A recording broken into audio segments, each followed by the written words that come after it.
ఈరోజు మా గ్రామంలో ఒక చీకటి రోజుగా భావిస్తున్నాం. ఎందుకంటే గత 26 రోజుల కింద స్కూల్ దగ్గర మా గ్రామస్తులైన ఉడుగుల శివగౌడ్ మాధురి గారి కుమారుడు శ్రేయస్ గౌడు ఈరోజు మరణించడం జరిగింది కుక్క దాడిలో.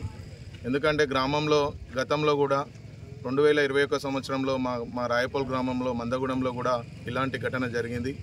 అప్పుడు కూడా మేము ప్రభుత్వానికి విన్నవింపజేసినా కానీ కూడా ఎటువంటి చలనం రాలేదు.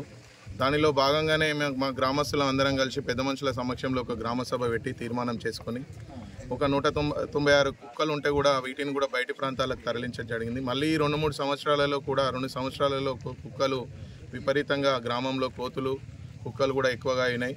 ఎందుకంటే కుక్కల దాడిలో ఈరోజు చూస్తున్నాం టీవీలలో కూడా చాలా అక్కడక్కడ సంఘటనలు కూడా జరుగుతున్నాయి. దీనికి గవర్నమెంట్ పైనుంచి అసెంబ్లీలో చర్చ పెట్టి దీనిపైన ప్రత్యేక చట్టం తీసుకొని వచ్చి వీటికి అధికారులను సూచించి గ్రామ పంచాయతీలకు ఇవి ఏవైనా ఇటువంటివి కుక్కలు బయటి ప్రాంతాలకు తరలించాలని ఎందుకంటే కోరుకుంటున్నామంటే ఇది ఒక 4 సంవత్సరాల బాలుని ఇప్పుడు మనం బయటకు పిల్లల్ని పంపిస్తుంటాం, రోడ్డు కానీ ఒక షాపుకి కానీ ఏడు కానీ పంపిస్తుంటాం. అందరం కూడా వెనుకకెళ్ళి ఉన్నాం కాబట్టి ఇలాంటివి జరుగుతున్నాయి. కాబట్టి ఈ మీడియా ద్వారా తెలియజేసేది ఏంటంటే మా గ్రామంలో చాలా ఎక్కువగా వీధి కుక్కలు ఎక్కువగా ఉన్నాయి.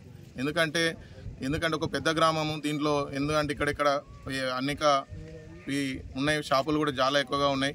కాబట్టి దానిలో భాగంగానే కుక్కలు ఎక్కువగా ఉండడం వల్ల ఈరోజు వాళ్ళ కుటుంబానికి తీరని లోటు కూడా జరిగింది. ప్రభుత్వం ఈరోజు ఈ మీడియా ద్వారా తెలియజేసేందంటే ప్రభుత్వం వాళ్ళ కుటుంబాన్ని ఆదుకోవాలని కోరుకుంటూ ఈ వీధి కుక్కలపై గ్రామ పంచాయతీలకు పంచాయతీ కార్యదర్శికి కానీ ఎంపీడీఓలకు మరి డిఎల్పీఓలకు కలెక్టర్ గారు కూడా మన మంత్రి గారు కానీ ముఖ్యమంత్రి గారు కానీ నేను తెలియజేసేది ఏంటంటే ఈ అన్నిటిపై చర్యలు తీసుకొని వీధి కుక్కలు లేకుండా చేయాలని ఈ మీడియా ద్వారా తెలియజేస్తాను.